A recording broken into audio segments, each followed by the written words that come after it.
બિહારમાં ચૂંટણીનો પ્રચાર ધમધોકાર ચાલે છે, ત્યારે રાહુલ ગાંધી કહે છે કે ભાજપ મતોની ચોરી કરે છે. એક વ્યક્તિના 4 રાજ્યમાં નામ છે મતદાર યાદીમાં, અને વારાણસીમાં એક જ બાપના 48 છોકરા છે, અને બિહારમાં 65 લાખ મતદારો મતદાર યાદીમાંથી ગાયબ છે.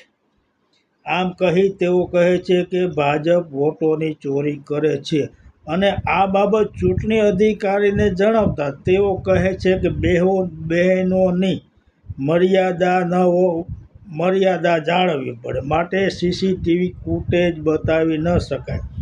તો સાહેબ, આપ મતદાન કરતી વખતે તે બહેનોના ઘૂંઘટ ઉઠાવવાનું કહો છો, અને મુસ્લિમ યુવતીના બુરખા પણ હટાવવાનું કહો છો. તો આ મતદાન અધિકારી બહેનોના મોઢા જુએ છે અને પછી મતદાન કરે છે, અને ચૂંટણી અધિકારીઓ પણ આ સીસીટીવી ફૂટેજ જોવે છે.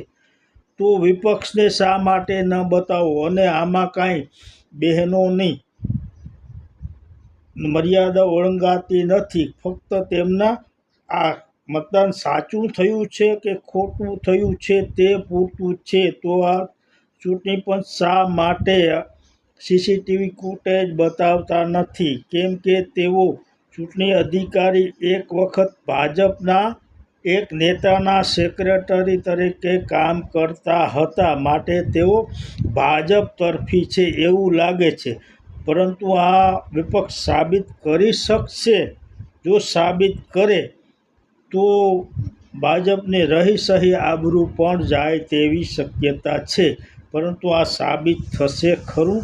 એ જોવું રહ્યું. જય માતાજી.